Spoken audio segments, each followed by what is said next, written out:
We are ready. Um, we've got a good group of folks here today. Thank you very much. We got our first item. This is a meeting of the Planning, Housing, Economic Development Committee, and it's November 16th. Our first item today, we're going to be taking up the resolution designating the Montgomery County Economic Development Corporation as our county's economic development corporation. And those who are here for that discussion include Robbie Brewer, the chair of the MCEDC, and Kevin Beverly, the vice chair, Elena Fine, the secretary, Carmen Larson, the treasurer, Ben Wu, CEO and president, Bill Tompkins, COO, Brad Stewart, senior VP of business development, Stacy Hardy, VP of operations, Kristen O'Keefe, VP of communications and marketing, Sarah Miller, VP of strategy, Tina Benjamin, office of the county executive.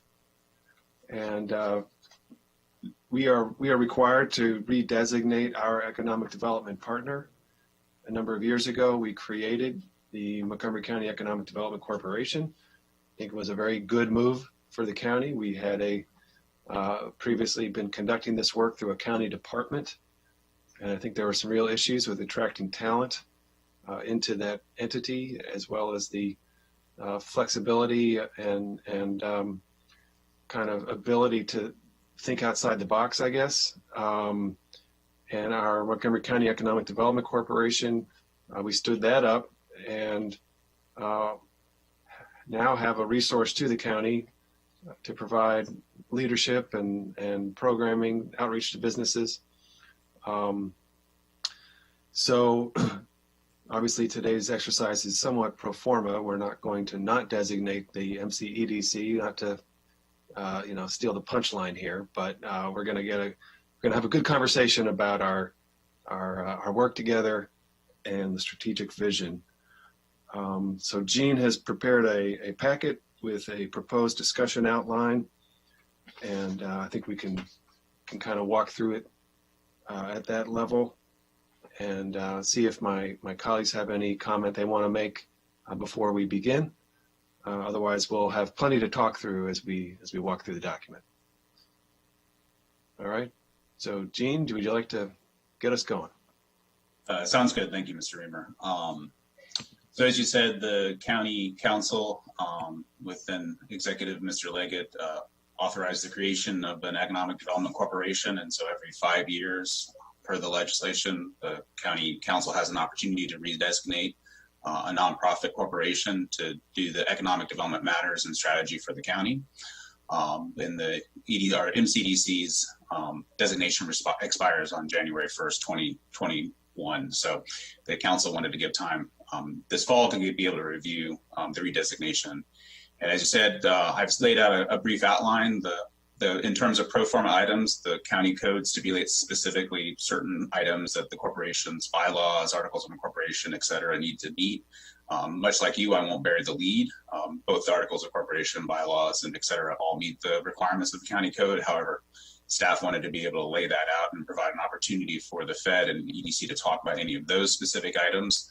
And then there's going to be an open discussion about the strategic plan. I'll remind the committee and participants that during the budget, not a lot of conversation was given to the EDC strategic plan. So this is a great opportunity to have that conversation. And then finally, we can dispense with the recommendation the PHED committee will make on this resolution for the full council, which the expectation is that the council will act on this resolution on December 1st when they come back from the Thanksgiving recess.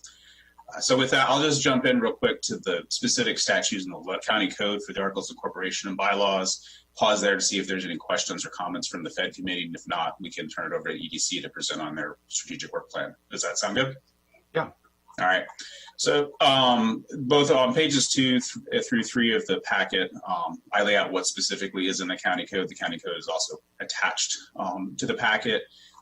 The bylaws stipulate how the board of directors is appointed. There are 11 board of directors that are appointed by the executive, confirmed by the county council. They have staggered starts, so they're rotating on a 3-year basis. There's also 3 ex officio members or non-voting members that come, one from the county executive, one from the county council, and one from the State Department of Commerce.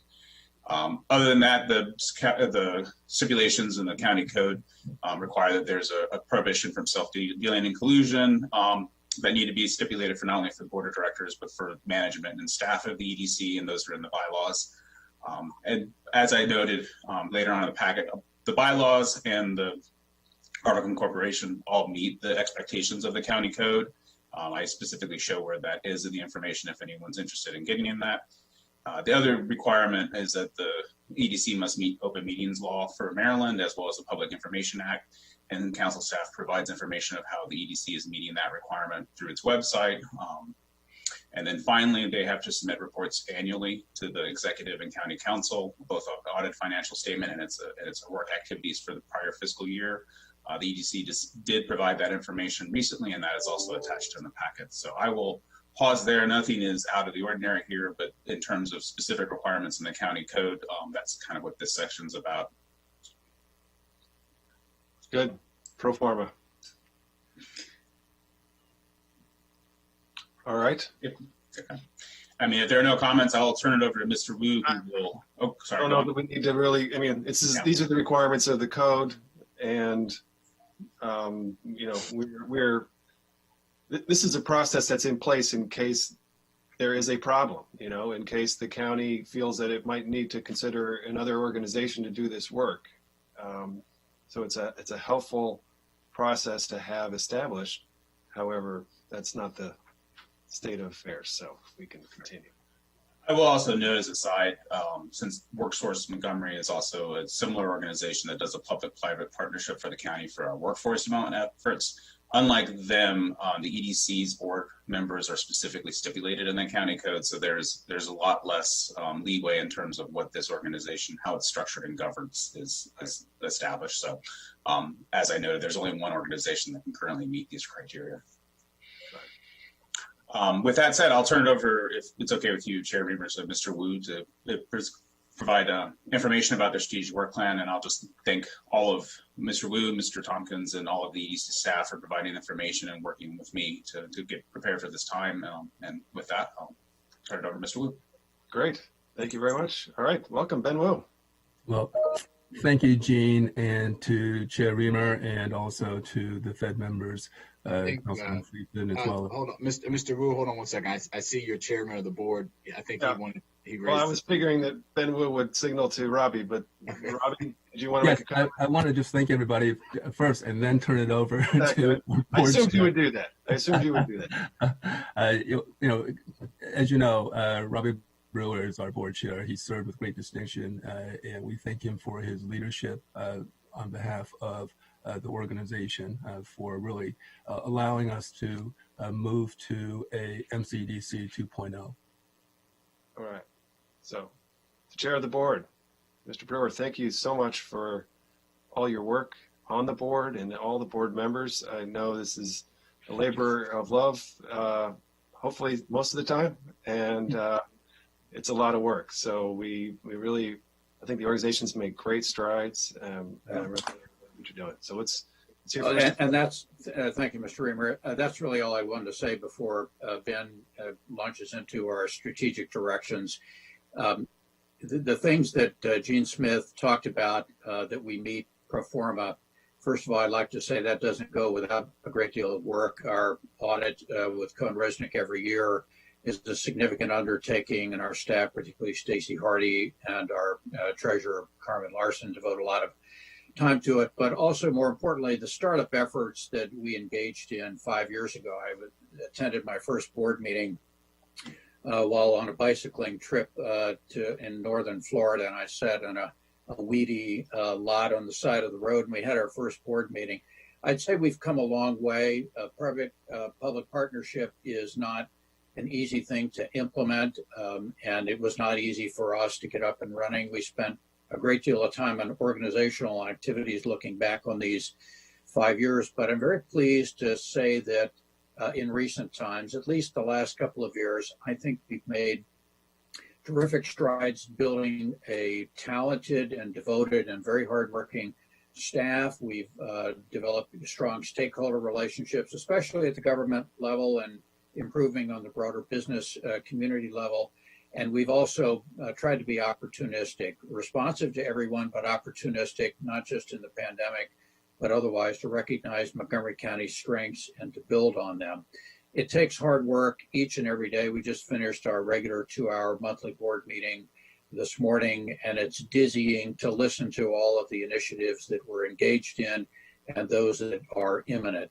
But without strong support from our public sector stakeholders, friends, and the taxpayer money, we wouldn't be able to do this. But I just want you to know we don't take any of this for granted, not the Open Meeting Act compliance, not our bylaws adherence, not our financial report. It's all something we take very seriously, and we're very proud to be here at 5 years, having achieved a measure of success with so much more yet to do. So it's a good check-in, but I'm pleased to say that we've made terrific strides, and that's notwithstanding the fact that we have so much more to do.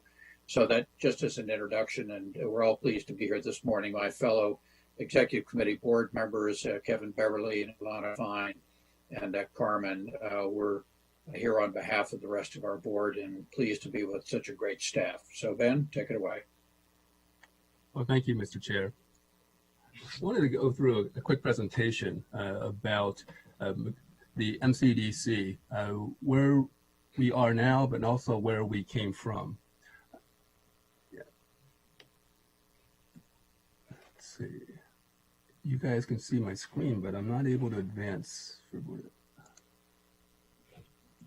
there we go. So as you know, MCDC, as Gene mentioned, was created in 2016 to help businesses succeed here in Montgomery County. And it is a public-private partnership. We are moving forward to continue to have industry-led solutions to some of the most vexing economic development initiatives and questions that we're facing. Also, we are moving aggressively to ensure that we have buy-in from the business community, not just from a financial perspective, but also from a programmatic and philosophical perspective as well. The MCDC, since its inception, has focused on putting Montgomery County on the map, helping to brand Montgomery County, and also to build out a project pipeline and to help target key industries. But what we've seen in this year, and as the organization has moved to a 2.0, a reinvention to be able to be much more impactful, we've also had to be engaged very closely to assist the business community's COVID-19 response. And whether it's sharing information, whether it's administering programs such as the Local Production Fund or the Telework Assistance Fund, MCDC has tried to work very closely with both the county executive and also the county council in advancing our county's economic strength. We have been able to partner also with a number of organizations on both the state and local and municipal levels, but also on the federal levels as well. We partnered with Visit Montgomery, local restaurants in our farm community to help support the food and beverage industries. We've collaborated with research to help create a longitudinal study to better understand how businesses are adapting to COVID-19. And we've also formed a regional alliance with 6 other Maryland counties, Frederick, Howard, Anne Arundel, Prince George's, Montgomery County, and Charles County, to be able to better collectively advance some of the economic development priorities that we have in each of our jurisdictions, but also regionally within the greater Washington area. We've also created a public-private partnership, Reopen, Relaunch, and Reimagine initiative to help assist restaurants and retail as well. And as part of our outreach and growth in FY20, a total of 1,500 jobs were created while we were able to retain almost 900 others. We've also been able to push out 450,000 square feet of commercial lease space.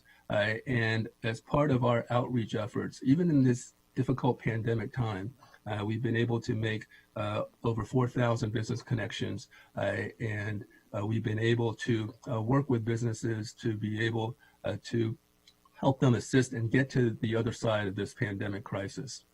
Some of the highlights that we've had in terms of projects for FY20 include the defense and aerospace industries, RADA Technologies in Germantown, their selection for the U.S. headquarters and manufacturing operations. Truebill, a company relocated from San Francisco to Montgomery County, and also bringing in Aurinia Pharmaceuticals, which is a Canadian-based biopharma company.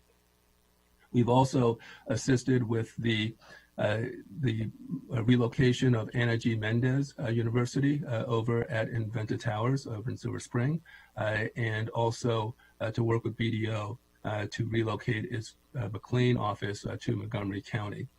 And also GlaxoSmithKline, a global powerhouse in pharmaceuticals and life sciences.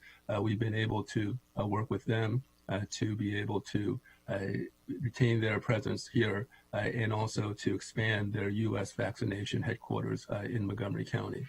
What we've also seen over the course of the past several months, especially during the pandemic time, is that our life sciences community in Montgomery County continues to be strong.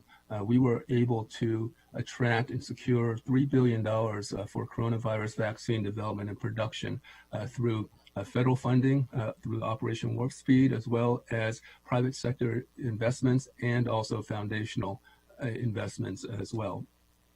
We have been in the life sciences trying to continue to help promote the industry sector there with a number of branding efforts, and also to be able to demonstrate how Montgomery County is leading the way in terms of the nation's pandemic response. We've also tried to help market and brand three major areas of focus for the life sciences in Montgomery County, from cell and gene therapy to vaccines, and also to international expansion as well. And we're aided by the fact that we have these federal assets that exist here in Montgomery County from FDA, NIH, NIST, and a number of others that accounts for $1 trillion annually for and $41 billion from CMS, $41 billion from NIH, and also $5 billion from FDA. But one of the key reasons why Montgomery County has been successful and will continue to be successful is our talent. Being able to provide a talent pipeline that will continue to make our industry as competitive and as innovative as possible.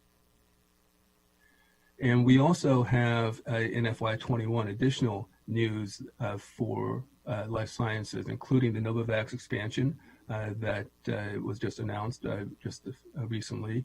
Autonomous Therapeutics chose to relocate from New York City to Rockville, and also China-based Genentron has moved from Research Triangle to create their U.S. headquarters in Gaithersburg.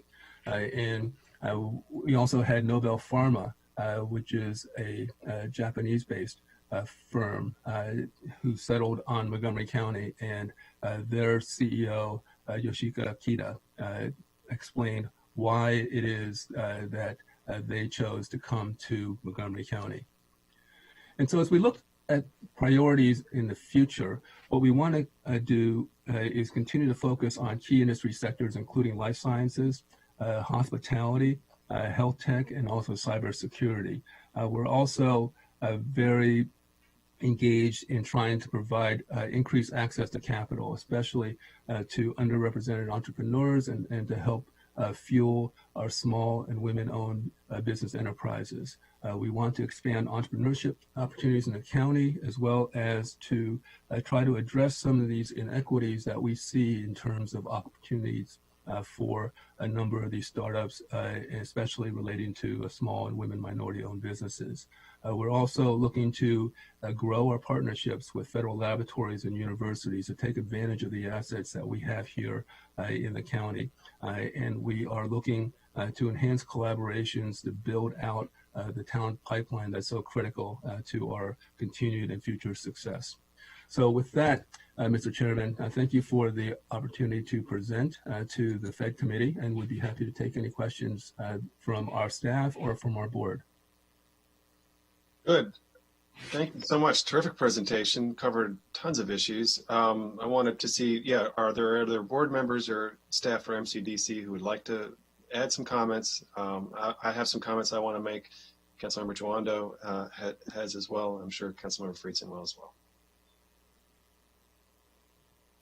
Brad Stewart, is there anything to Ben's presentation that you want to add in terms of recent impetus in the life sciences sector or otherwise, just to make sure the council understands how busy we are fielding inquiries and trying to make deals? I think Ben did a spectacular job, and I look forward to any questions. But I do want to point out that we are incredibly busy, and although we didn't talk about it here, we've been very focused, and as Ben calls it, MCDC 2.0, and making sure that we're specifically aligned with the target industries that we want to focus on here. And we've been very successful at that already. And that growth we're seeing in life sciences and other industries is not purely as a result of the pandemic. We have a lot of other companies who've chosen to come here and will continue to choose here because we provide them, with the facilities they need, with the workforce they need, and we look forward to executing on this opportunity. I have something I'd like to say. I'd like to add to that. Okay, so my name's Carmen Larson. I'm on the board and the treasurer.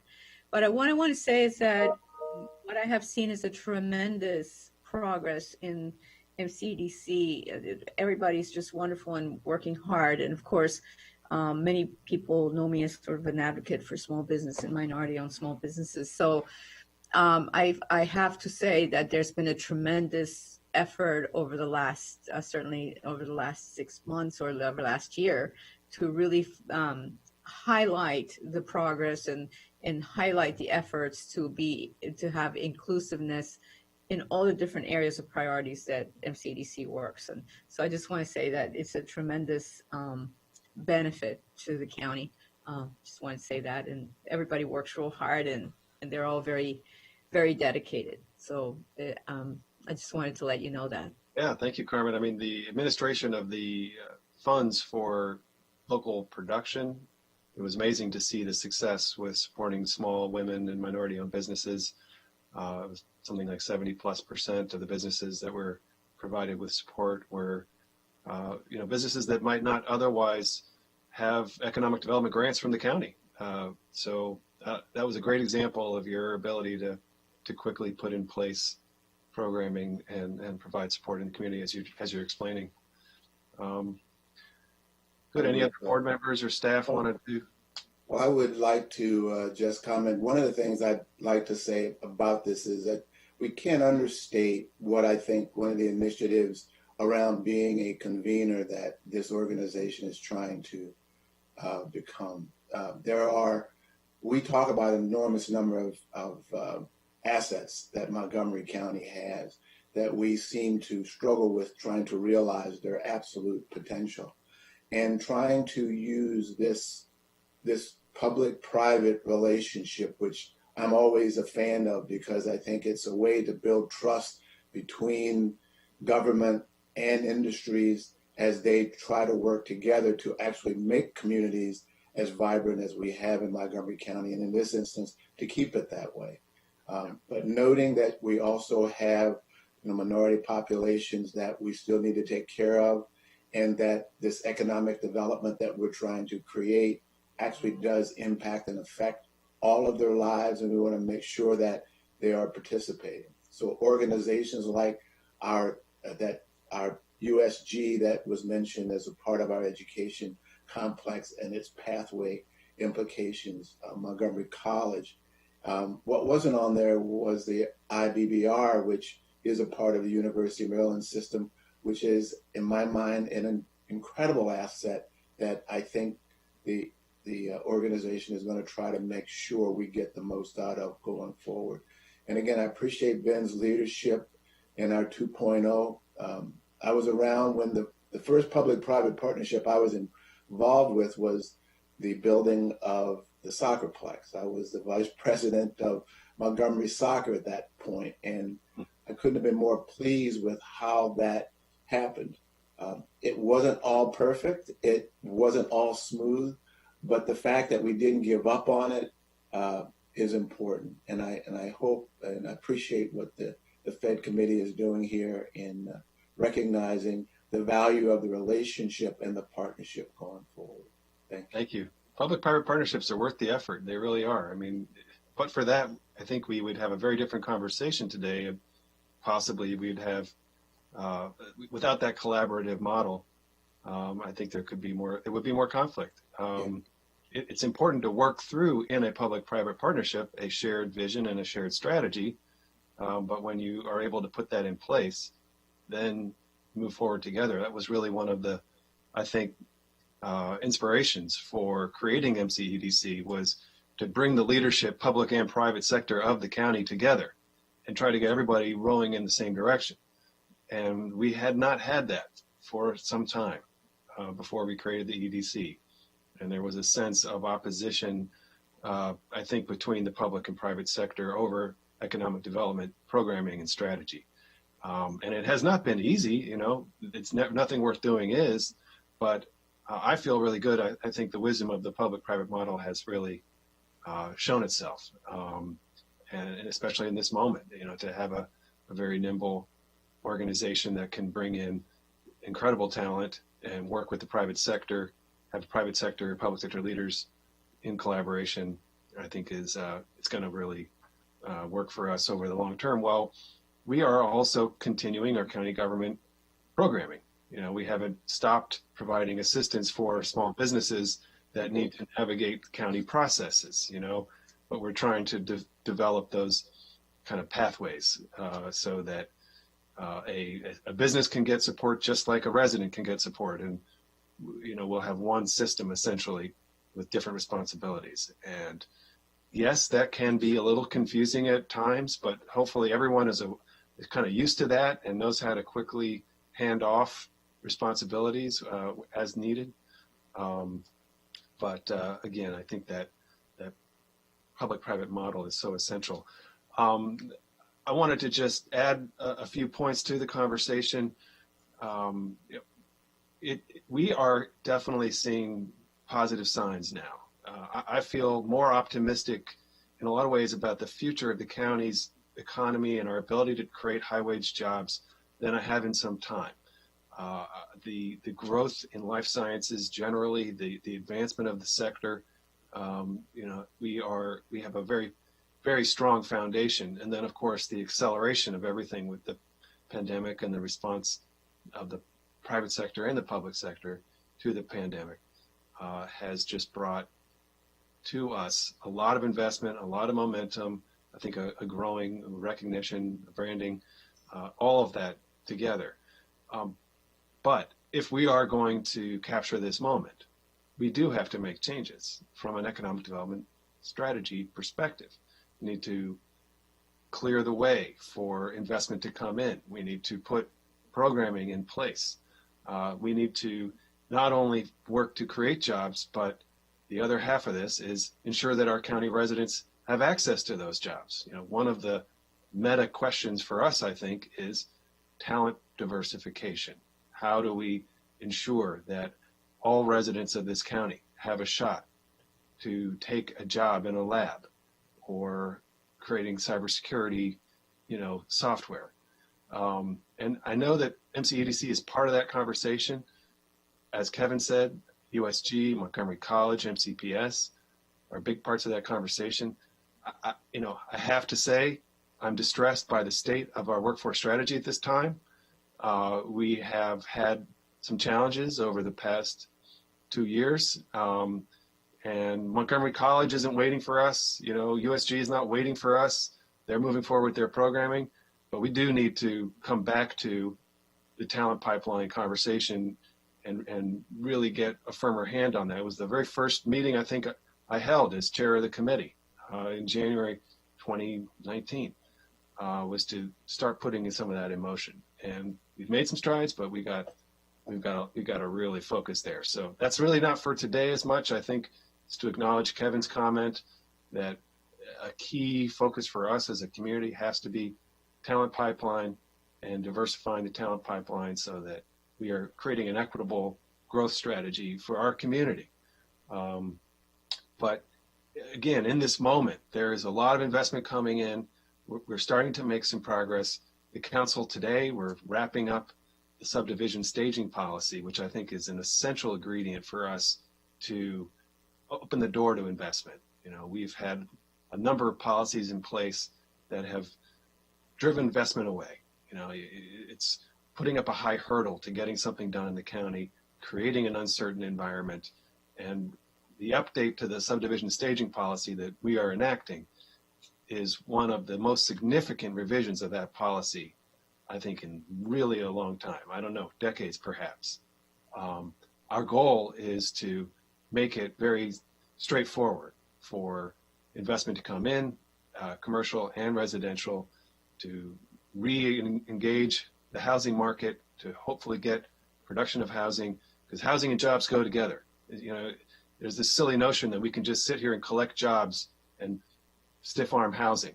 You know, I think that's been an historic posture of the county. It doesn't work. You know, it doesn't work. They go together. So we're trying to change that. I think the committee and the council has made a number of very, very strong recommendations around our SSP, our growth policy that we will be acting on. Regarding bio, you know, I feel great about where we're at, but we certainly need to grow and invest. And I want to just say that the tech transfer conversation, I really appreciate the EDCs highlighting that. When I took over this committee, one of my primary goals was to re-engage the discussion about NIH, FDA, NIST, HHS, energy, all of the federal labs that we have here, which had fallen out of the forefront of our thinking. You know, we had spent several years chasing Amazon. Before that, we were just standing up the EDC, frankly, and there wasn't a real strong focus on leveraging these assets. And we held a committee meeting, PHED committee, working with the EDC. We brought in representatives from the labs and the private sector to have a conversation about building on our strengths and capitalizing on one of the most powerful research institutions in the world. And I think we've had a huge impact with that conversation. I think everybody is now talking once again in a positive, optimistic way about the impact that we can have with spinning out more entrepreneurship and economic development from our foundational base. I think 2 years ago, you know, there was a lot of talk about life sciences as though, well, it's good to have, you know, but it doesn't create a lot of jobs. It's not that big of an impact. I think that kind of thinking is wrong. We certainly have to boost our hospitality sector, and we must develop other sectors, no question about it. But at the same time, I don't think there's any doubt that the leader for us and the one that is going to be hopefully growing the most in the coming years is going to be life sciences. And, you know, we can do a lot more. We could probably, the rate of growth here could be much greater than it is in life sciences. I think that's the bottom line. You know, there's a lot of power, a lot of potential here that ends up landing somewhere else, expanding somewhere else, or never even expanding in the first place. And so, you know, a lot of the programming that I am personally interested in and pursuing and seeking is focused in that direction. So this coming year, I am looking to put in place more initiatives around tech transfer and bio and how we can continue to layer on new initiatives to support the growth of that sector. We're taking up in a little bit the SBIR match, which is a terrific program, but I think we need to go, you know, much further than that. So I'll pause there and turn to my colleagues. Councilmember Jawanda. Thank you, Mr. Reamer. Appreciate it. And thank you, Mr. Brewer, Mr. Wu, and Ms. Tompkins. I'm getting in the name game here. Ms. Hardy, Ms. Fine, everyone here. Mr. Stewart, Ms. O'Keefe, Ms. Larson, Ms. Miller, Mr. Beverly. I think I got everyone. for all your work. And I did that on purpose because I know it's collectively and all the people who aren't on the screen, but that are supporting the work, and Gene for the great packet. I do think I was happy to reading through this over the weekend that we're heading in a good direction. And that, I like the mapping. I've always said, this is a great place, Montgomery County, for so many reasons. I think we have so many unique strengths that are, unique to us, and we can grow. Obviously, we can grow and change, and some of that has happened naturally. Some of that we can continue to try to cultivate. So I think overall, I was really pleased to see it. I just had a couple specific questions to dig a little deeper. So a couple of questions on the metrics. And, I know this is always hard.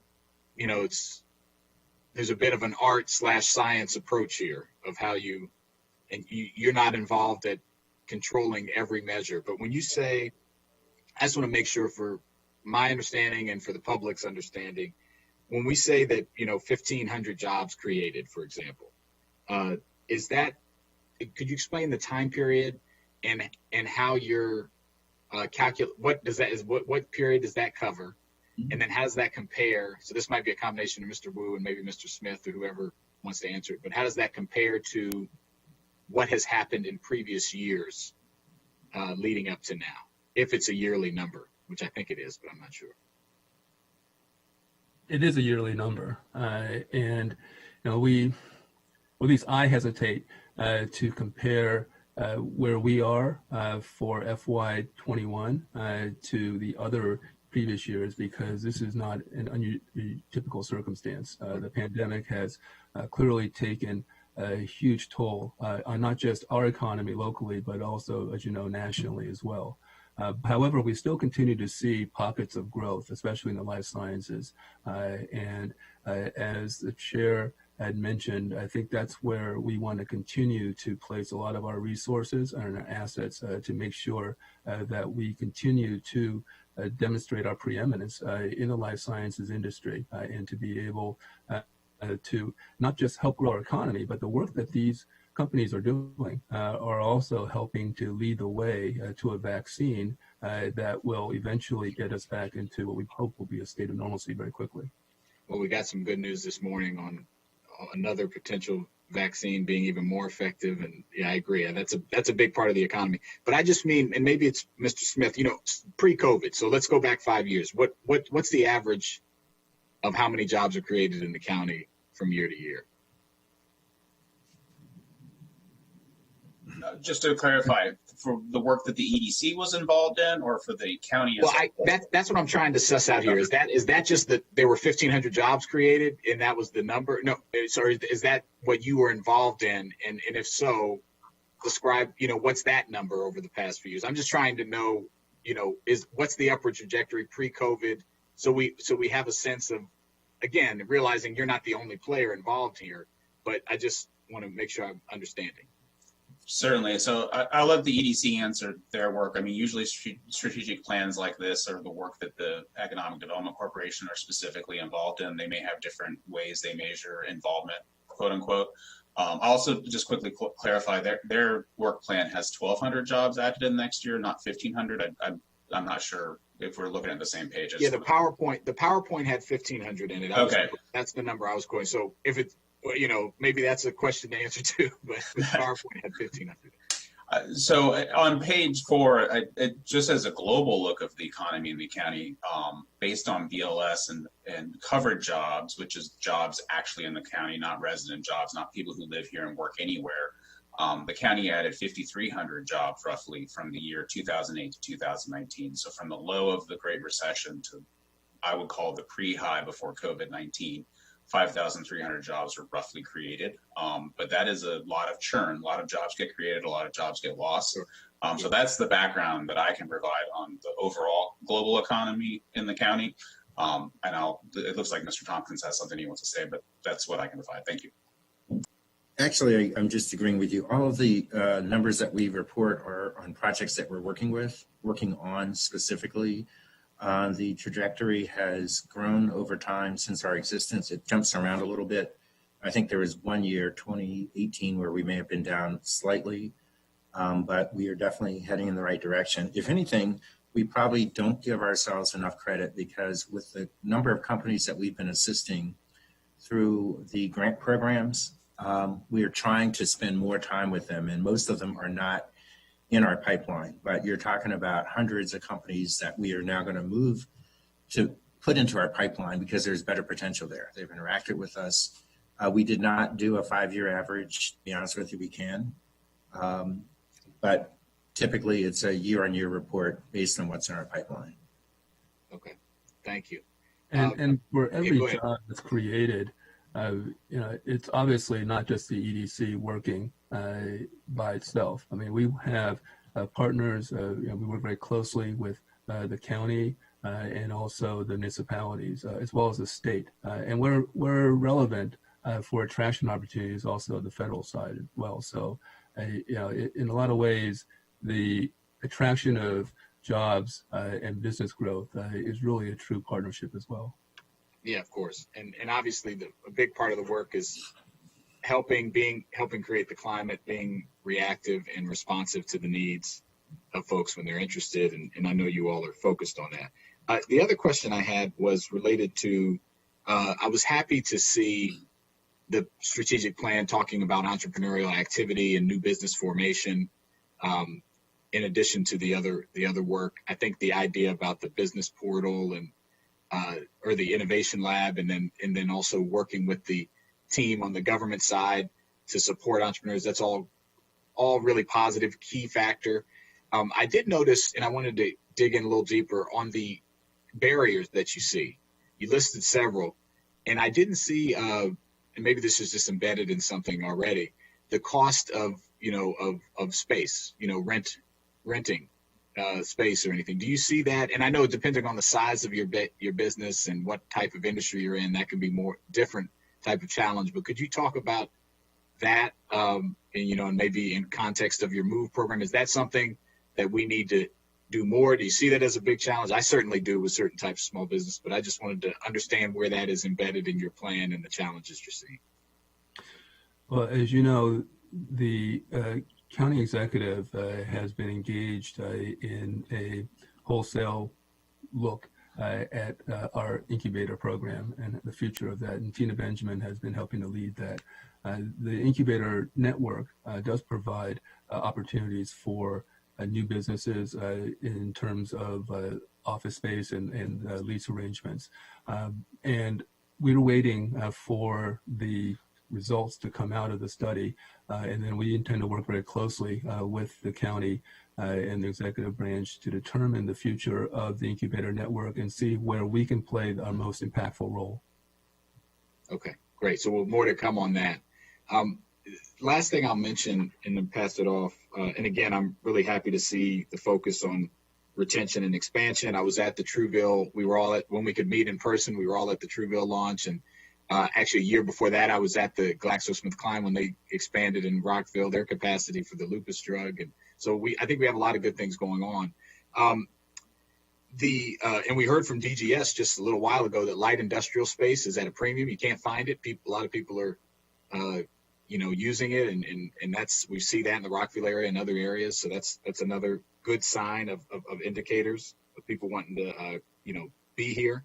I guess on the equity issues, and on the startup and creating that emphasis, could you talk a little bit about the role that you see you all playing in supporting those women, minority-owned businesses, and creating kind of that seamless pipeline for them to either start a business, get the information they need, passing them off to the small business group? How is that working? And the chair mentioned this, but is that a transition? Do we know our roles? Are those defined clearly enough at this point?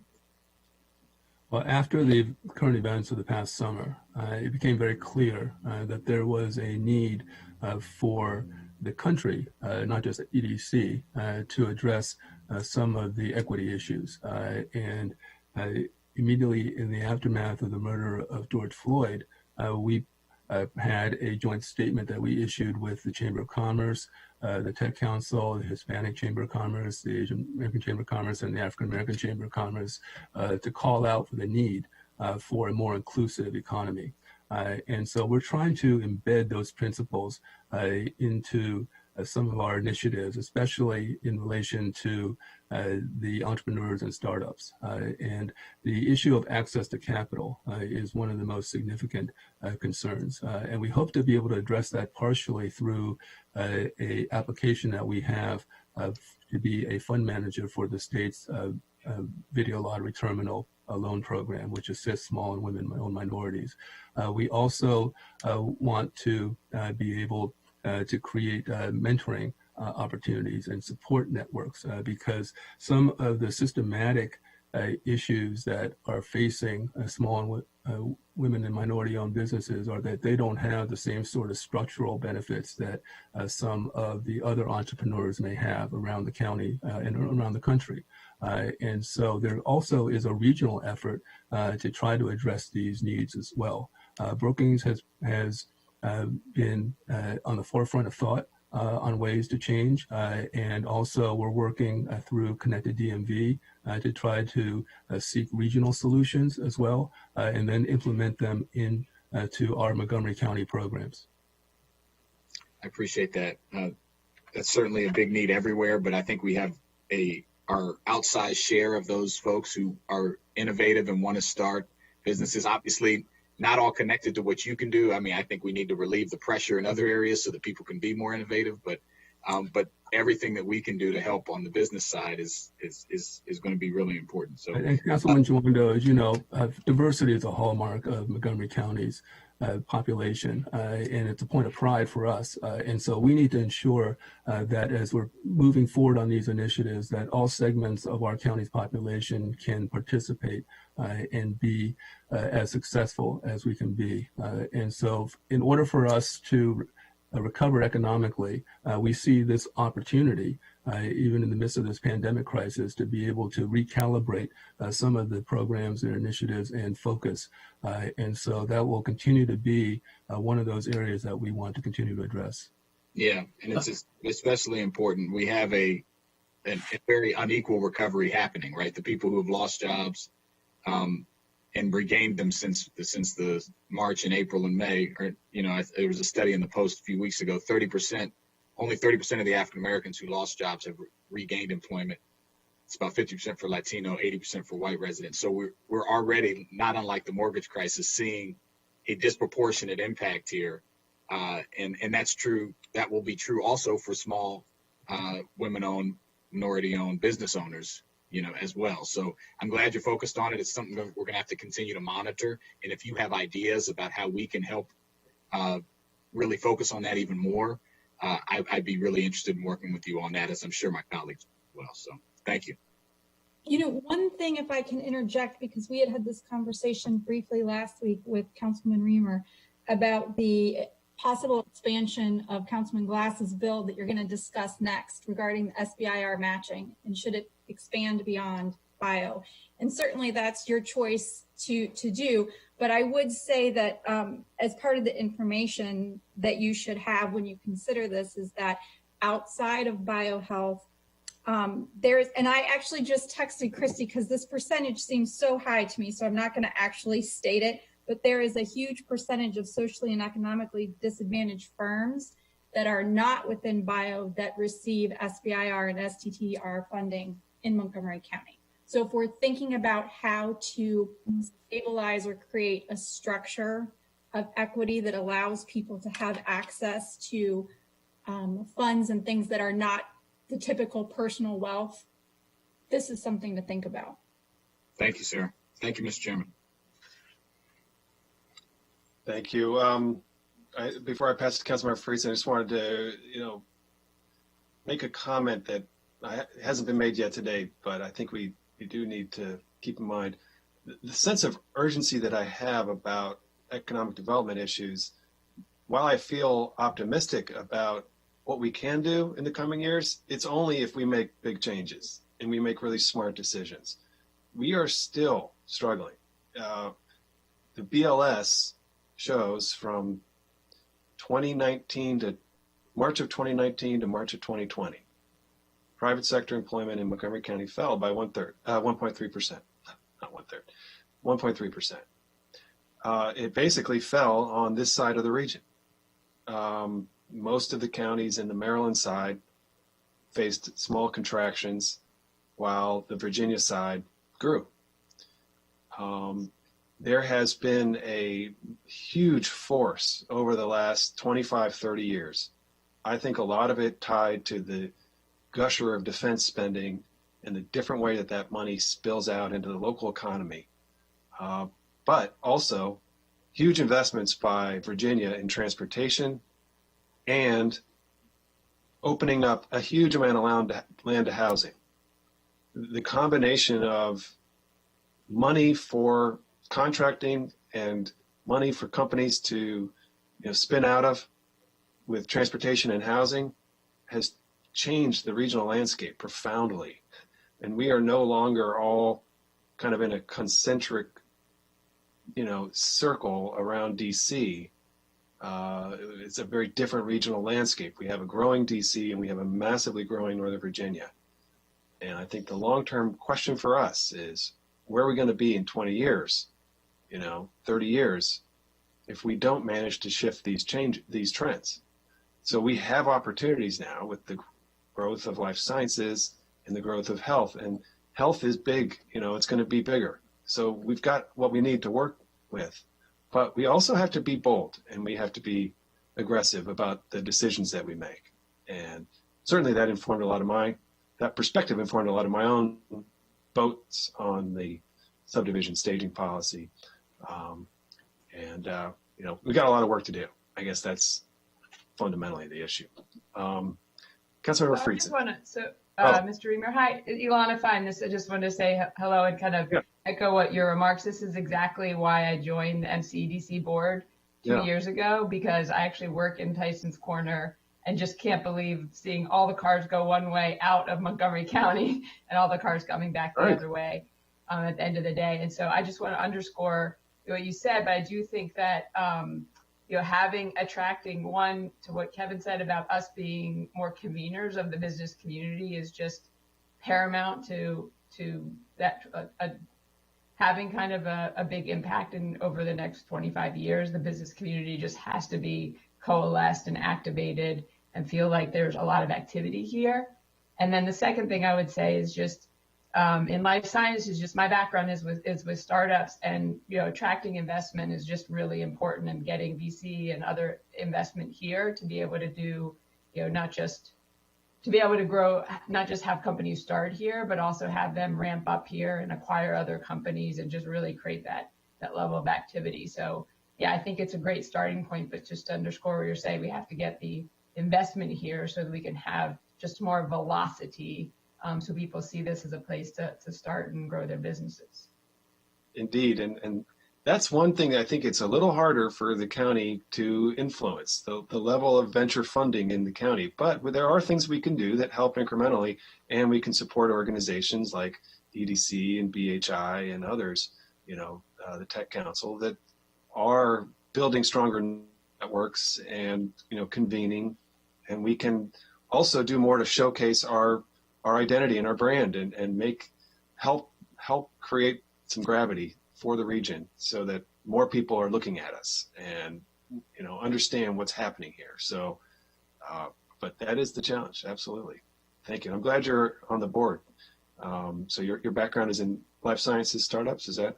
Actually more, not like it startups, but more IT. So, but understand that, anyway, just understand that what the startup communities need is just kind of the network and access to capital and mentorship, and just a feeling like you're in a place where other people are starting businesses. Super. Thank you. Councilmember Friedson. Thank you. Appreciate the discussion.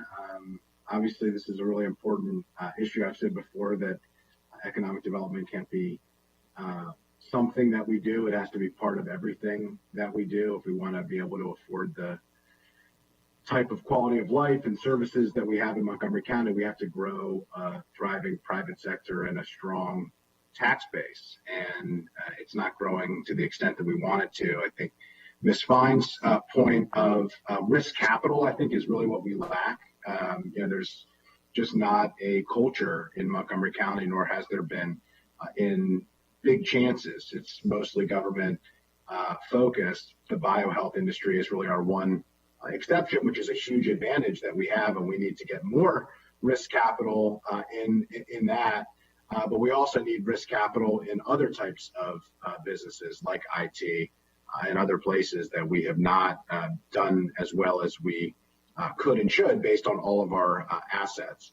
I also think that in economic development and in all the efforts that we're doing, it's true of Montgomery County as a whole, that we're not necessarily portraying to be as good as the sum of our parts.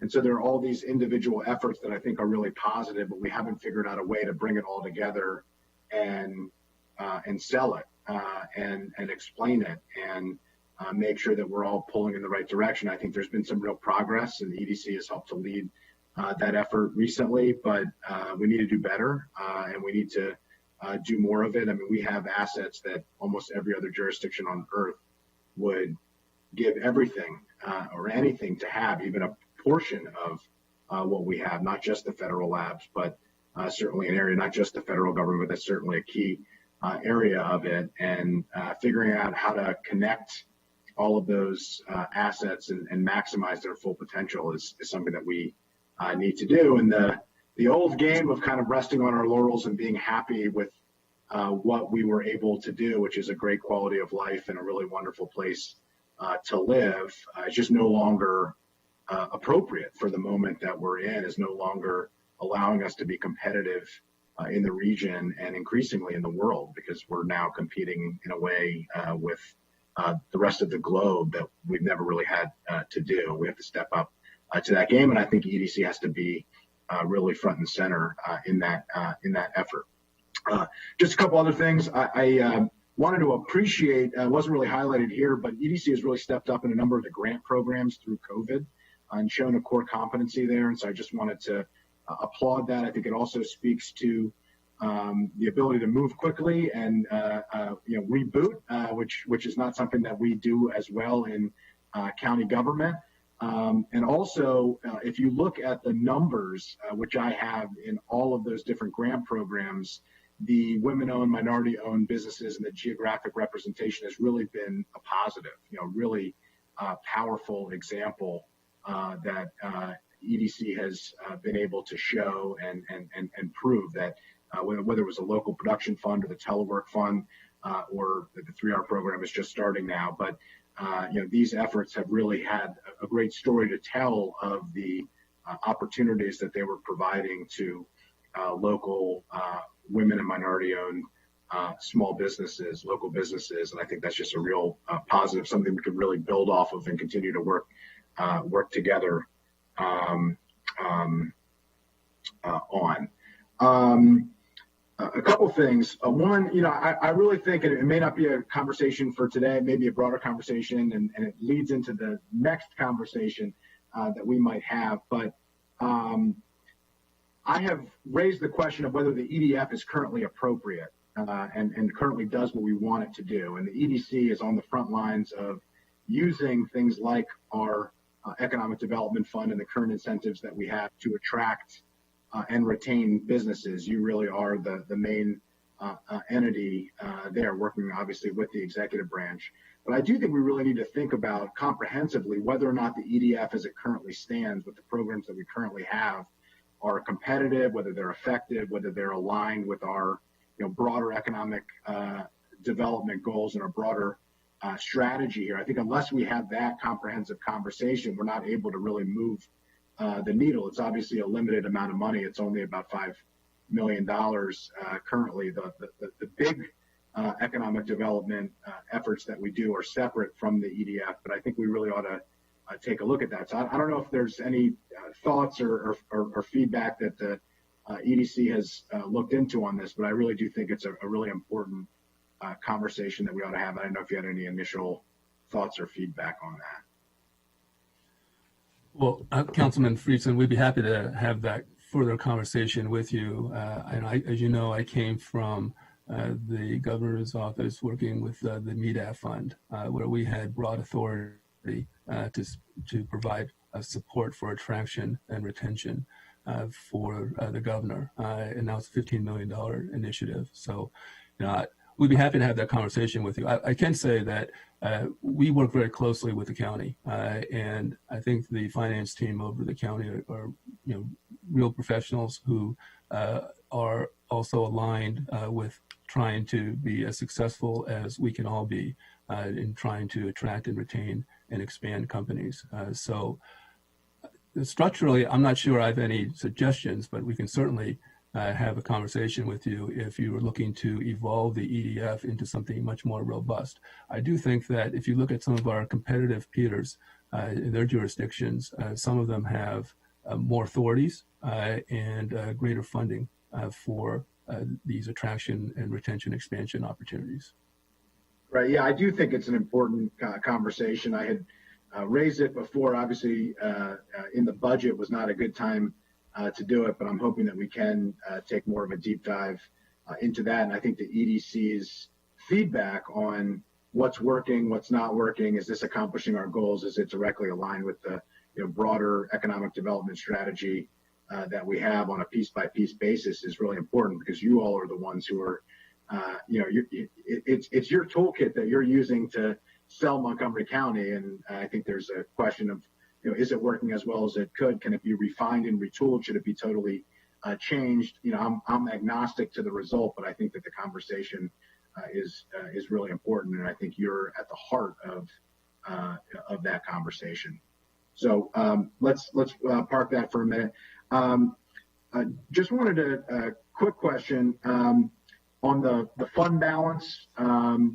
And I know some of the fund balance is required in order to have, I think, 3 months of operating expenses. We want your fiscal health of the organization to be safe and to follow your own fiscal policies. And I know you have plans to deploy the remainder. Just wondering if you could share, what's the programmatic focus of the remainder of the fund balance and how that's going to be deployed to meet the organization and the county's economic development goals. Well, we want to make sure that our programmatic initiatives are aligned with some of the economic recovery recommendations. As you know, just last week, the Economic Advisory Group, which was appointed by the county executive, just came out with their roadmap and recommendations for the future. And we expect that we'll be playing a role in helping to execute some of those recommendations.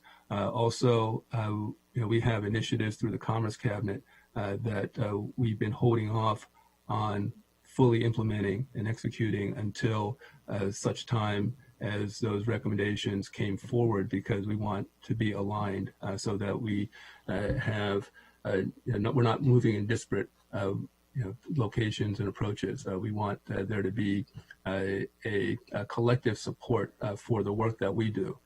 For the EDC, we've been focused on prioritizing partnerships, not just because we are a public-private partnership, but we also want to leverage our limited funding to be able to accept the funding support and partnership with the federal level, the state level, and also from the county as well.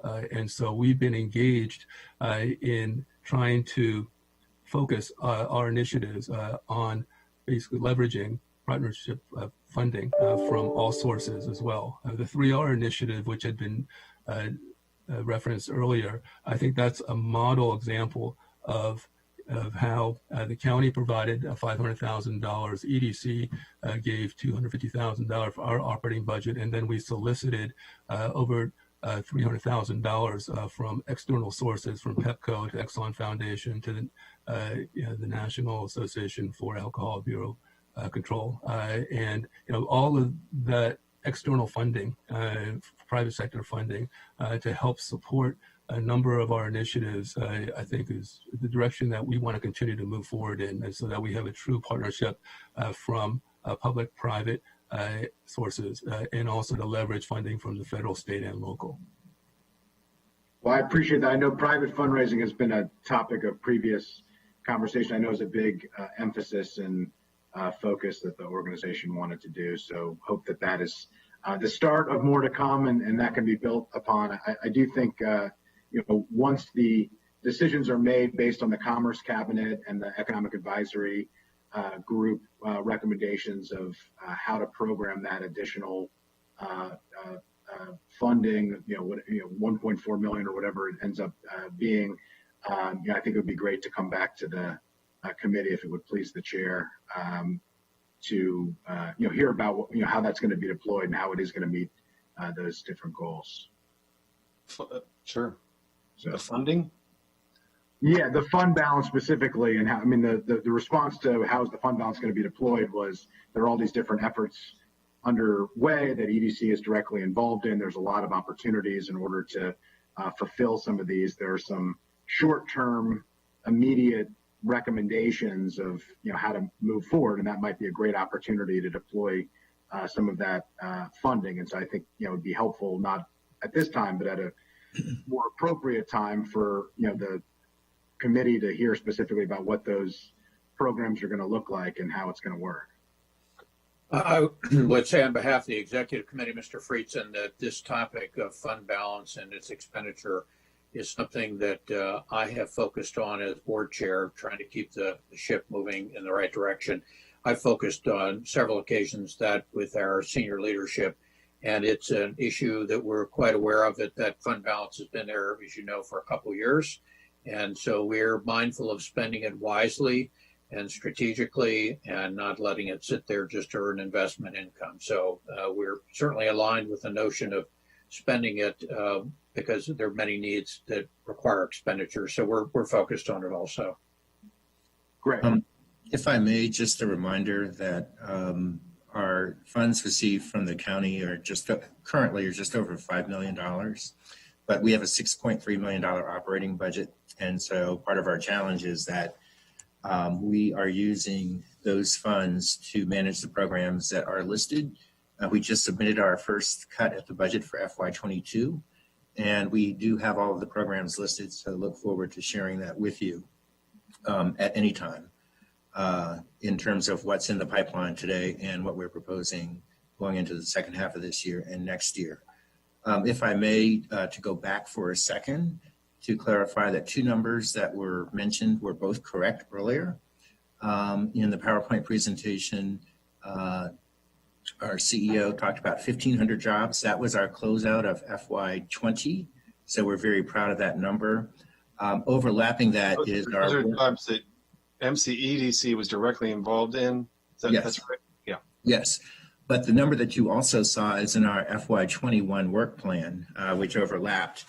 We started that before FY20 ended. And so the goal that we put in was to help create 1,200 jobs into this new year. So you have 1,200 that went into our plan. And as we closed out last year, it turned out it was 1,500. So it's simply an overlap in timing. We did a better job last year than we anticipated. And we wanted to make sure as we went into FY21, especially with the COVID-related activities, that we had a number that we thought was achievable. And that's why you see 1,200 in there. But as we go through the year, we'll see what happens. And hopefully we'll have better results. Right. Really appreciate that clarification. Just last clarification, could you just explain so everybody understands the difference between the just over 5 million county appropriation and the 6.3 million in terms of the budget? Sure. So when we get the appropriation, partly because we did have a fund balance in prior years, we started building out programs to do more, and also with the hope that private fundraising would catch up. But as we've learned, private fundraising, especially given the way we're structured, is a lot more difficult than most people think. A lot of people still think, we did a survey, that we are still so close to government as an agency, that we're perceived as a government agency. And so the likelihood that there will be private fundraising at a large level is limited unless we have a very specific goal. Therefore, we have the marketing fund that we're creating where there will be better buy-in to support our efforts going forward.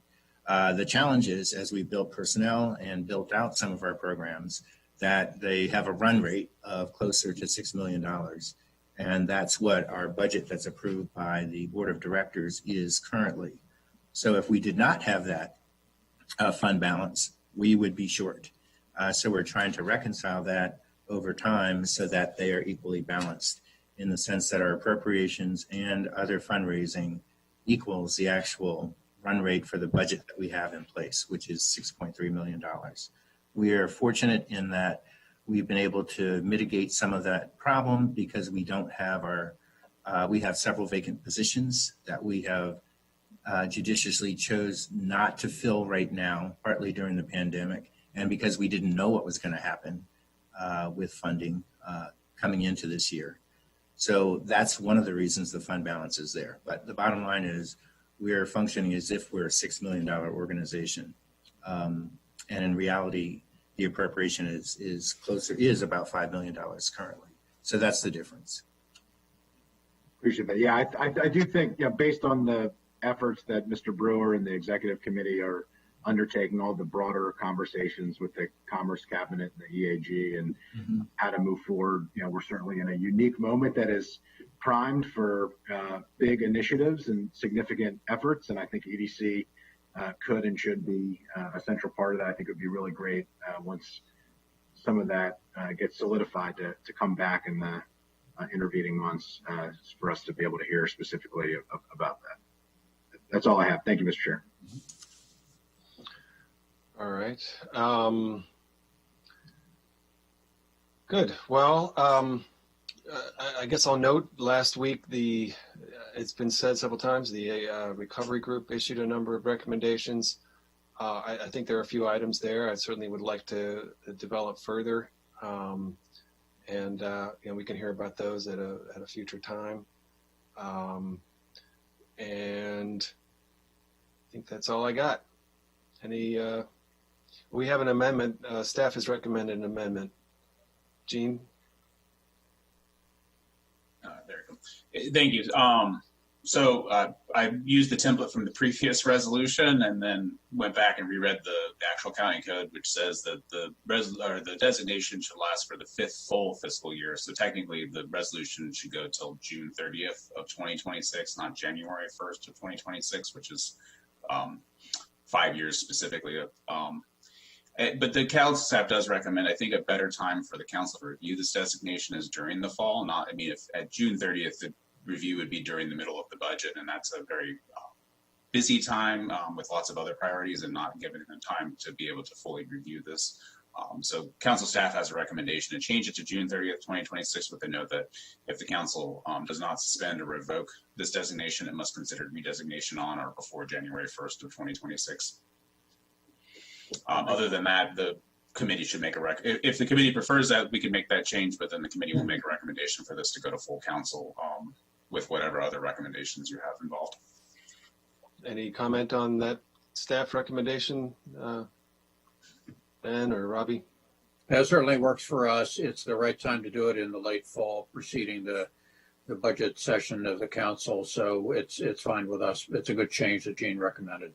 Great, thank you. Okay. Without objection. Seeing an eyebrow raised from at least one council member. Without objection on the staff recommendations. All right. Okay.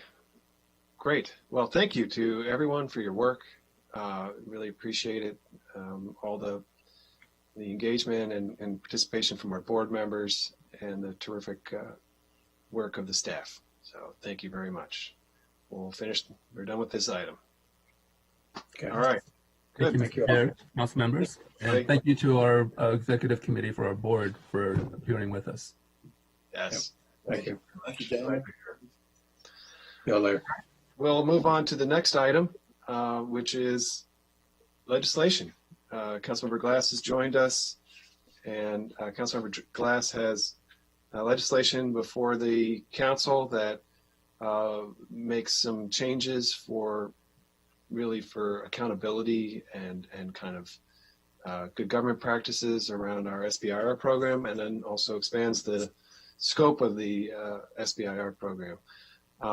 So I imagine we're shifting council staff maybe. We seem to have lost a council member, but we will we'll get going here, and I'll invite Councilmember Glass to share any comments he would like to make at the outset of the conversation.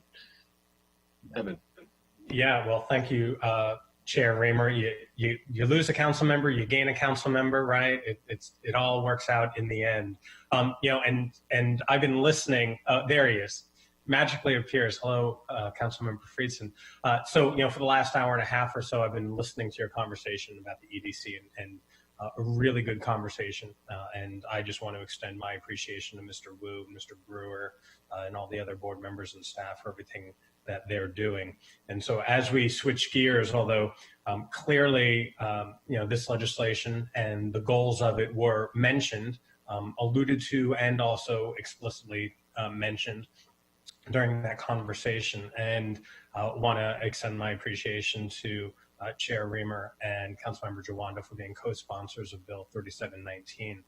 You know, in short, the reason this was introduced and put forward is because in August of 2019, the Office of the Inspector General highlighted this particular program and the matching grants, and said that we could do better in terms of our oversight and accountability here in Montgomery County. You know, of late, we have been listening very acutely to the Office of Inspector General and Ms. Lamarzi and her team about ways that we can improve efficiencies and make things more transparent. And so we want to make sure that the funds that we have here in the county are being used properly. And that's really what one half of this piece of legislation does. It just wants to ensure that as we use taxpayer funds, that the EDC you know, uses them properly, and that those who receive the funds are using them appropriately, just as other government nonprofit partners and public-private partnerships here in the county who receive county funds, just as they do as well. And then the second part of the legislation is about expanding opportunities, economic opportunities for those that work with federal partners. And so right now, our small business technology transfer matching grant program and the small business innovative research programs are specifically geared towards NIH. And we know that that is extremely important. You know, who would have thought the situation that we're in now when this bill was introduced earlier this year? But these are the realities that we're dealing with, and we know that those are really important.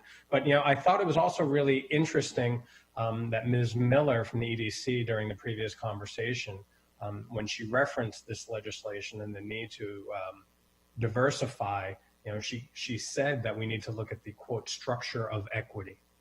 And so that is in part what the original intent of the legislation was looking to do as well. Make sure that we broaden the scope, make sure that we are fair to all those who are looking to create a better world and partner with our federal partners, either be whether they're CEOs or entrepreneurs hoping to be CEOs one day. And so, you know, we are really proud here in Montgomery County of all the work that's being done in this current climate, you know, with Novavax, with all the work that's being done at NIH. And this is just another opportunity to capitalize on, to encourage it, to foster more companies to move to Montgomery County, and to do so in a way that safeguards taxpayer dollars when we do, when we invest and support those businesses as well. So with that, I'll turn back to you, Mr. Chair. Great. All right. Well, staff can walk us through. I guess I'll say before we do that we have been, I have been talking with Rich Bendis and others at BHI about reformulating our SBIR strategy and providing funding and support to SBIR grantees at different points of the process than what our current grant provides. And we had hoped to kind of work that out in the budget season last spring. And just because of everything, we really didn't have the bandwidth to take it up. And it was my intent for BHI to provide that kind of set of recommendations to us. I'm not sure that is presently in their scope of contract. So, we need to spend some time working on that, I think more directly. But, the bottom line is grantees need support before they get a SBIR, and they may need some support a little bit later on. But we are also matching at a stage where companies might need less, because they're at that point, they're already getting like very large investments, frankly, in the private sector. So there are ways that we can kind of hone in and target our modest resources here to have more of an impact. And they don't necessarily need, I don't think, legislative change. We can do that through the kind of budget process or just the kind of administrative process. So, and I apologize to Councilmember Glass, I had wanted to take this bill up earlier so that we could do those things concurrently. But just because of the pandemic, everything has been, kind of pushed off.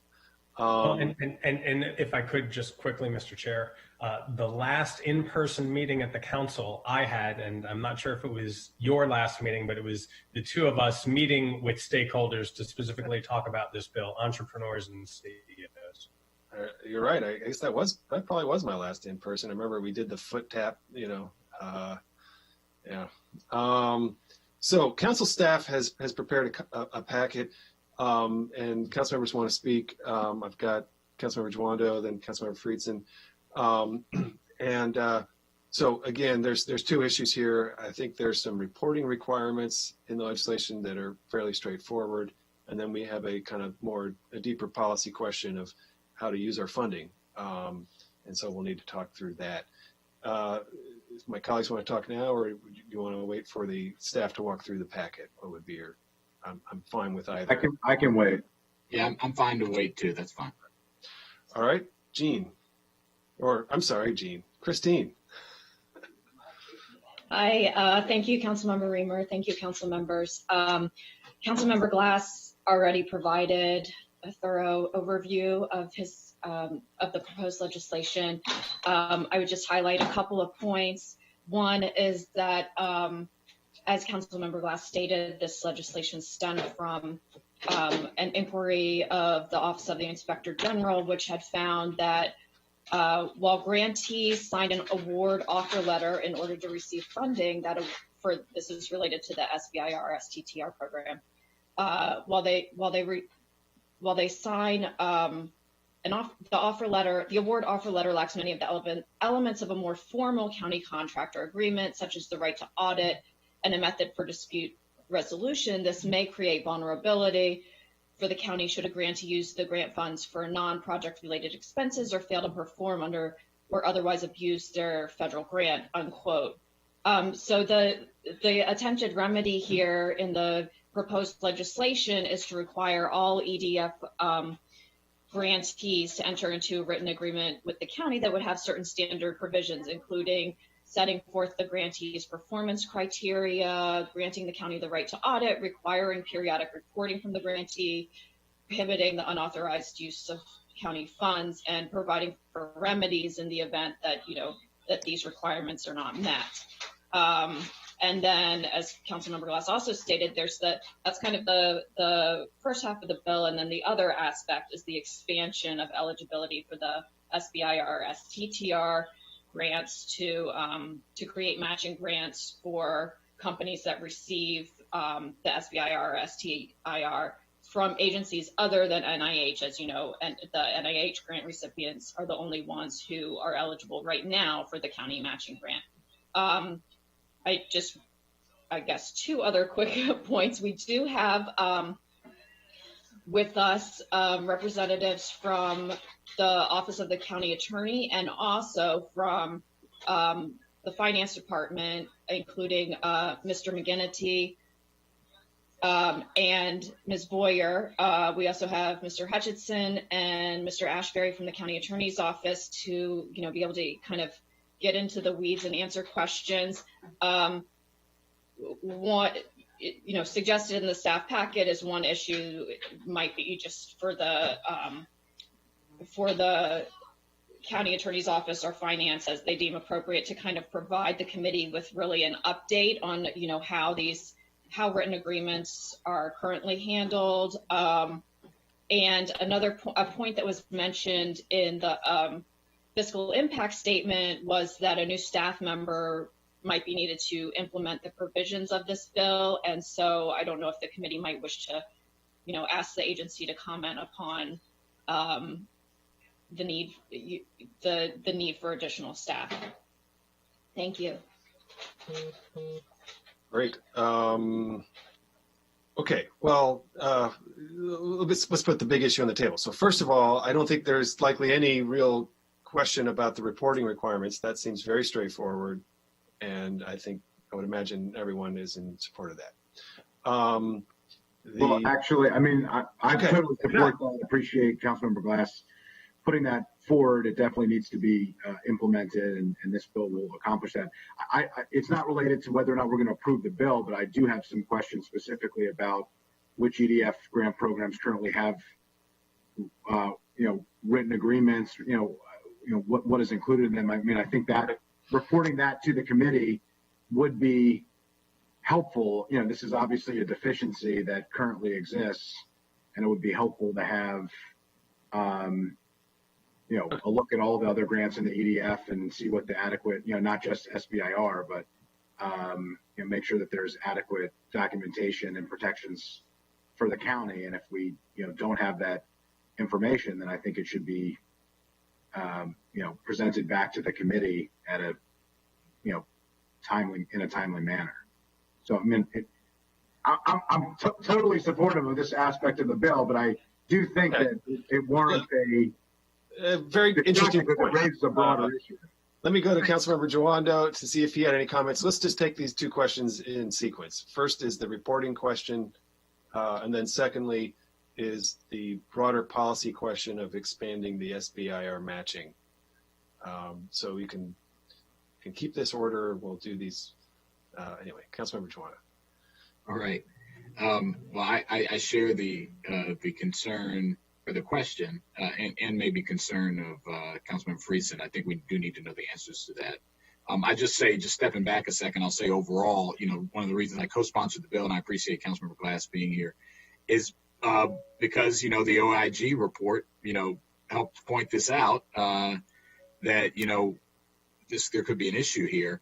I will say that I think it's important anytime as stewards of county money and taxpayer dollars that we are having a fair accounting. If you look at, what these agreements, what the performance criteria is, the right to audit, periodic reporting, obviously, of course, permitting unauthorized use.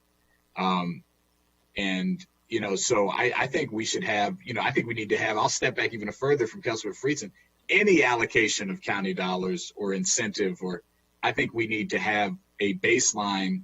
And I know in probably different programs we do, but there needs to be some sort of baseline of review and understanding and performance metrics when we're using county dollars. And I think so. I think this is in line. The reason I co-sponsored, I appreciate it being put forward in line with that view.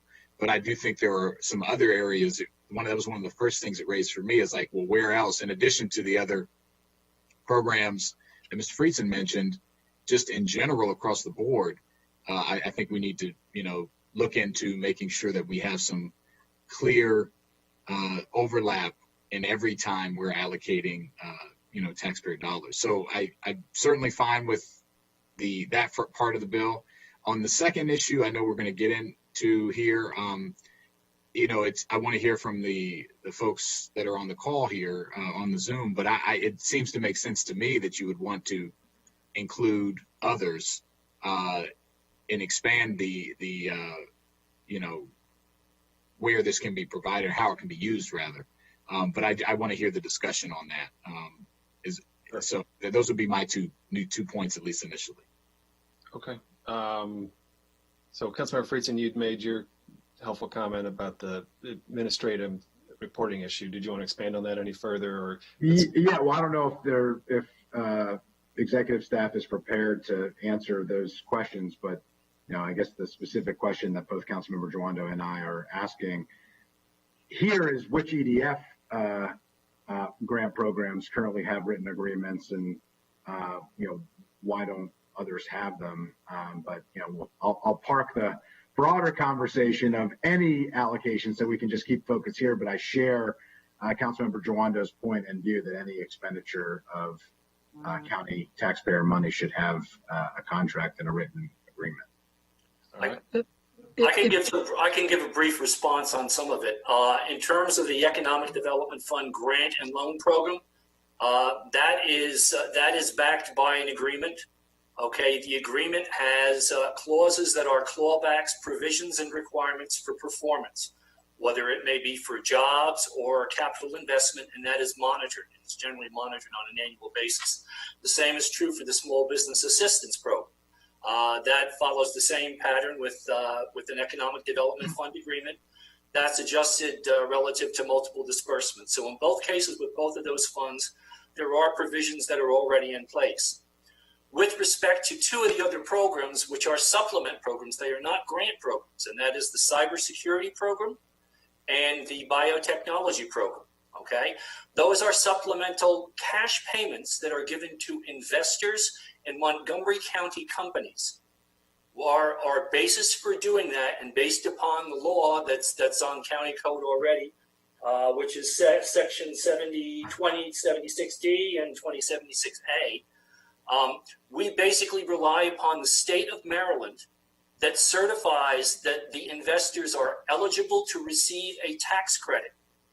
And what the county is actually doing is the county is actually providing a cash supplement, okay, to those tax credits that are awarded as a way of incentivizing people to invest in Montgomery County-based either cybersecurity companies or biotechnology companies. So to try to create some type of audit process for that would be extremely, extremely difficult to do. Right. So let me, I'm going to take a step back, Pete, if I could. So the Economic Development Fund itself, there are currently eight active programs that are funded through the Economic Development Fund program.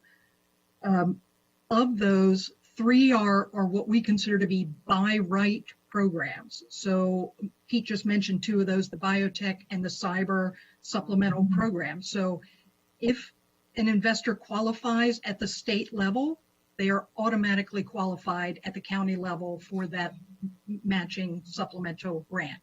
There is no additional performance measure they have to do.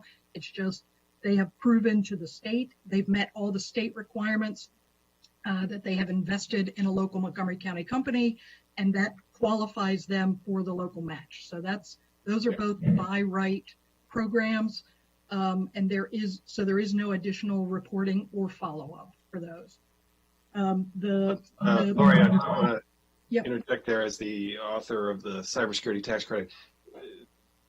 The benefit of that program partly is that it does not require local administration, local determinations. It's just a piggyback, and we're relying upon the state for how you explained it. That's if right. It wasn't for that, we probably couldn't do it. So anyway. No, it would involve a lot of local administration if we were trying to do that on our own. The MOVE grant program, which I think Councilmember Friedson, you had mentioned during the earlier discussions. MOVE is the program it stands for Make Office Vacancies Extinct. And that is a grant program that we work with MCEDC. That's actually one of the very few grant programs that we have to attract small and mid-sized companies into the county. So this is a new business attraction program. It's for companies who have never been in the county before. If they sign a commercial lease for a minimum of 3 years and they go into Class A or B office space, or they're in Class C flex space with a wet lab, if it's a bioscience company, then by right, they qualify for this grant, which is $8 a square foot for that space.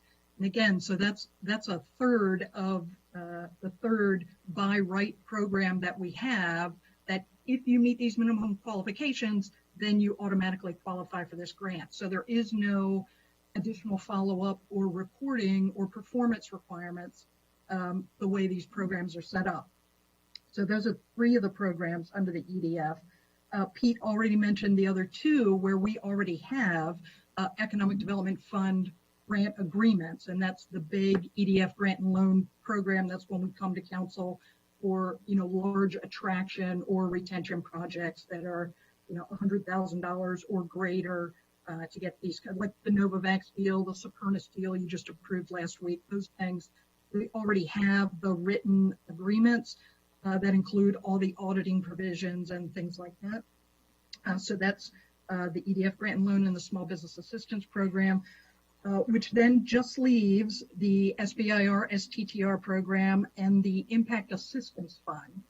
So both of those programs, what we've been using are what are letter agreements, and I'll let our county attorneys talk to those some more if they want to, but they are letter grant agreements, which do provide for reporting and follow-up.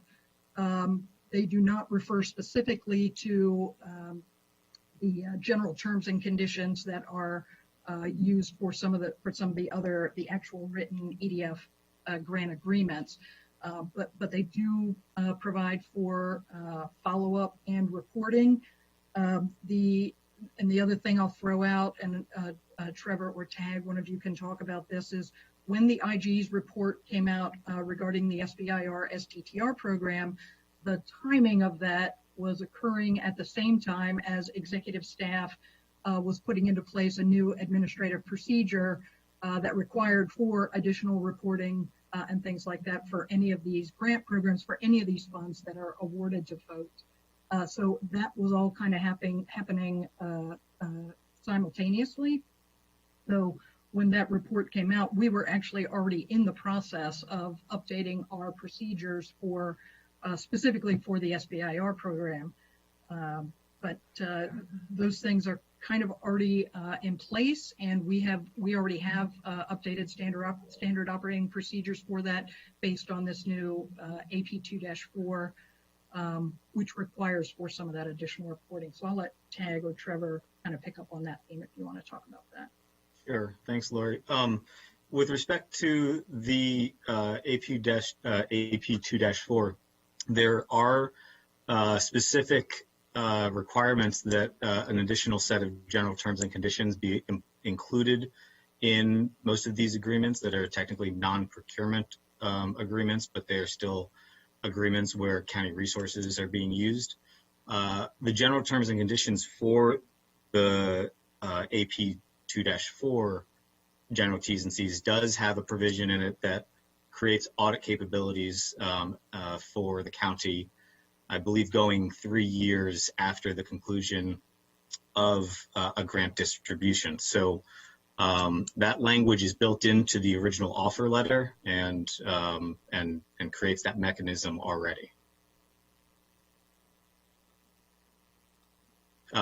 So I guess what we're saying is that there might be some overlap with what the executive branch has already done with the additional controls.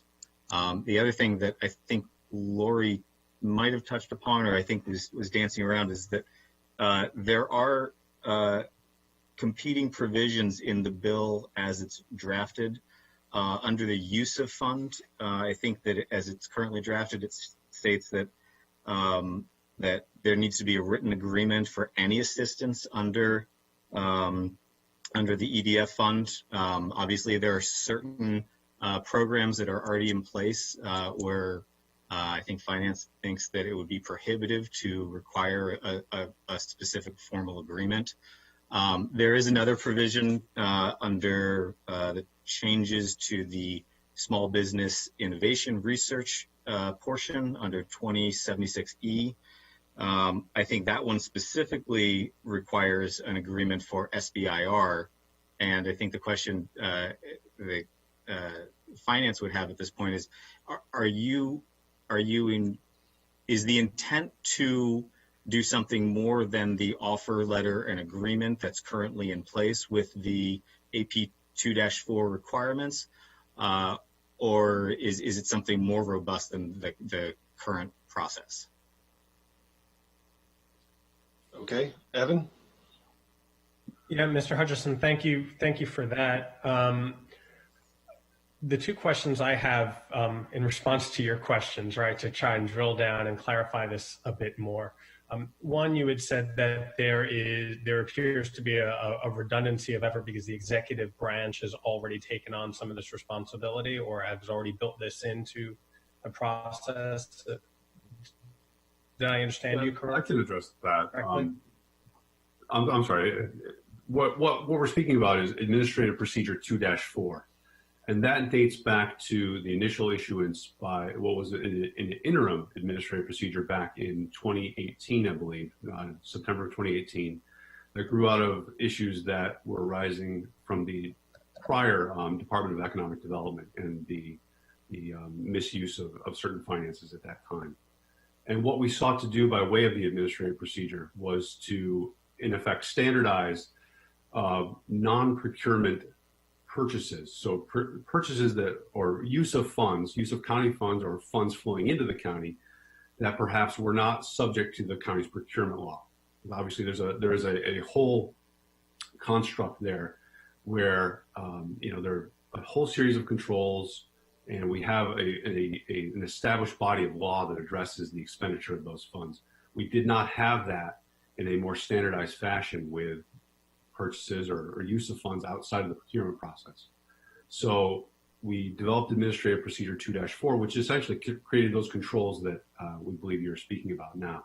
So that started in 2018. We finalized the administrative procedure last, I believe, August for its final issuance. And in that time period, as finance folks were saying, we went through and we looked at all the EDF programs, and to those that required an agreement of some sort, we said, okay, Administrative Procedure 2-4 applies to that. We have these now controls in place.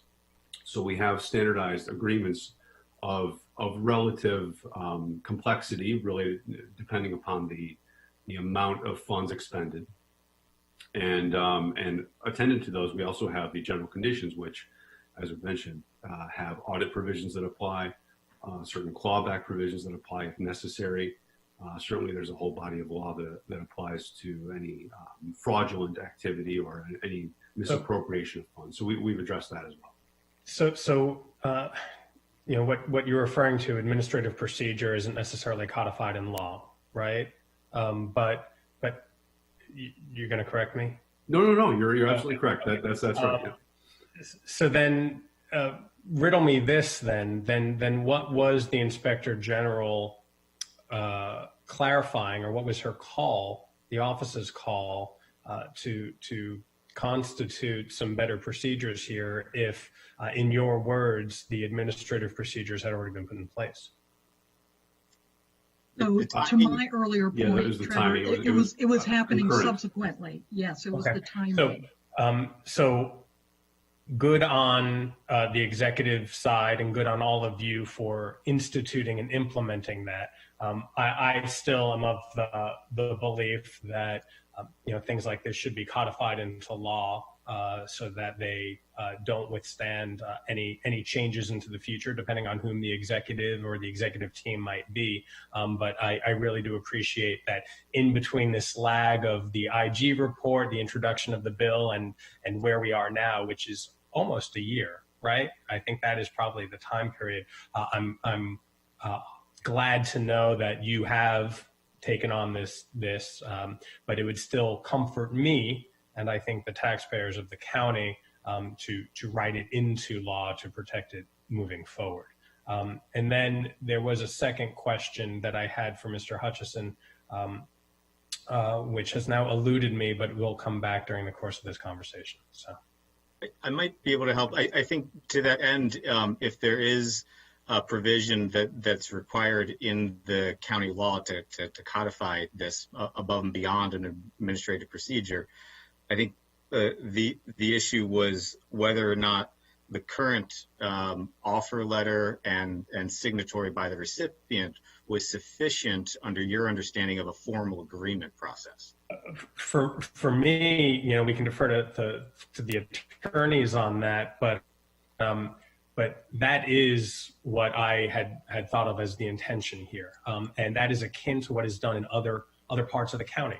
So while we're talking about EDC or EDF here, let's look at the Arts and Humanities Council, and the Arts and Humanities Council, which receives almost its entire budget, just like EDC, from the county. When those grants are given out, every grant has those clawback and have the auditing capability, and that is what the recipient agrees to before they receive those taxpayer dollars. And so, to me, that would be a fine way to solve it.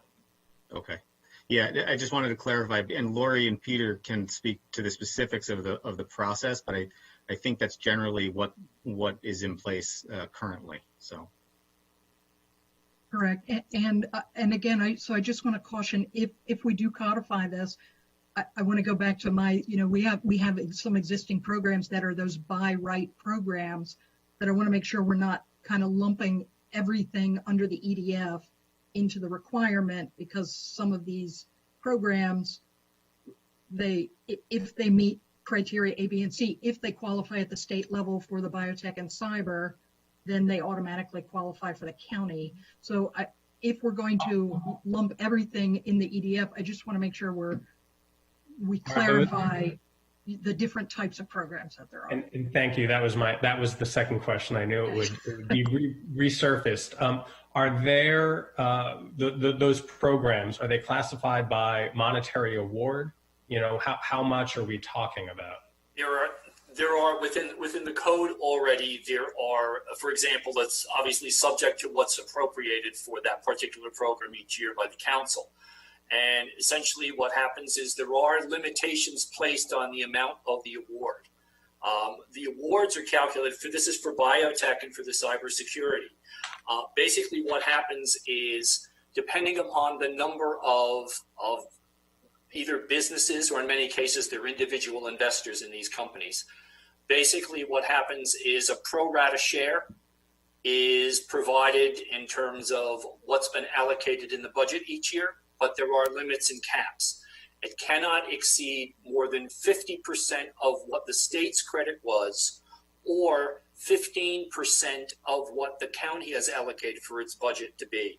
I've been administering this since the fiscal year 2018. There has never been any company yet that has reached either of those two marks. They've generally been under that amount, but there are those stipulations and those limitations upon those programs. And I appreciate that. And much like we're referencing procurement law, and so while there are certain expenditures that can be done quickly if under a certain amount, I would just be mindful of the fact that, or just mindful of what these grants and awards might be, and that anything over a certain monetary award would be captured under this safeguard. Is that what sorry, can you expand on that? I'm not sure if I... Yeah, I'm not sure how you say that. Well, Mr. McGinty, you're saying that there are some programs that are where award calculated, approved by the state, they're under their guidelines, but then there's formulas. Is that correct? Yes. And so what I'm trying to get at is that there should be, while you want to protect those, and I understand the efficiency that might come about through those types of programs, in my opinion, this type of safeguard, which is, again, I don't think it's controversial in any way. I hope it's not. But a safeguard would be triggered if an award is given above a certain amount, right? And so based on the different formulas, you haven't shared, you haven't been able to provide what a dollar amount is with regard to any of these other programs. That's what I'm hoping for. Because if they are, say, below $10,000, below $5,000, just like in procurement law, I can understand a fast tracking. But if they are above $20,000 or $30,000, should be codified in this? Well, the limitation typically is because the amount that's been allocated for the past several years for example, the biotech has been for $500,000. Okay, so the limitation on that would actually be $75,000. My experience in administering the fund so far, I think the maximum I've seen has been about $26,000. Okay, thank you for that. And I'll just say for the record that if any organization is receiving $26,000 to $75,000, anything in between that from the county, I don't see any harm, and I would not understand why that organization or business would not simply agree to an audit or a check to ensure, if necessary, to ensure that the funds that they received are being applied properly. But the point that I have to make for that is those are investments into a particular company. So you're not. How are you going to audit that? These are individual. In many cases, these are individual investors who are investing in a Montgomery County biotechnology company. So they're getting this back in a sense. This is sort of their reward for investing. Building the audit. Yeah. Right. Well, it's hard. You can't really do that. And also, the percentages that I'm talking about. In terms of the 15% and the limitation of 50%, that's actually in county code right now. That's defined. So Okay, then, tell you what. I mean, this takes us into, and I'll end here, I'm sorry, but this, it's a fascinating component of this conversation because then, it sounds to me that the county as investors into businesses have no recourse. Well, right? It's That's investment. saying that if we invest into these businesses through these programs and there's no way to check the status, I mean, what do we do thereafter? The only sort of measurement that we have at this point in time would be making sure, and we do this anyway, making sure that the company that they are investing in is located in Montgomery County, which is stipulated under the code. I'm going to pause here. I know several of us have a hard stop at 12:30. I think there's some administrative questions to continue working on here. So we're not done today. We're not going to finish this bill today. Perhaps Councilmember Glass and Finance want to sit down and work through a number of these points and just see if there are additional changes that are needed. We have not had a chance to get to the more challenging policy question of how to use scarce resources, which is also embedded in this legislation. So we will need to come back and we'll just continue the conversation. Any other comments before we break? Okay, so sounds fine to me, and I think again conceptually we just need to get this stuff ironed out.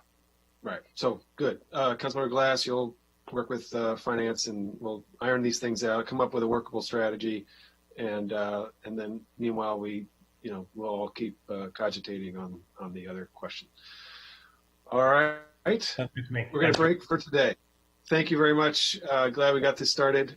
Take care. Thank you for all your great work, Finance. I know you've been just crushed for the last number of months, getting everything done, getting everything out the door. We really appreciate what you're doing. Thank you. Thank you. And county attorneys, I'm sure there's a lot of legal battles too, but perhaps nothing like what Finance is grappling with. All right. Thank you very much. Really appreciate your time. Take care, everybody. Take care. Thank you.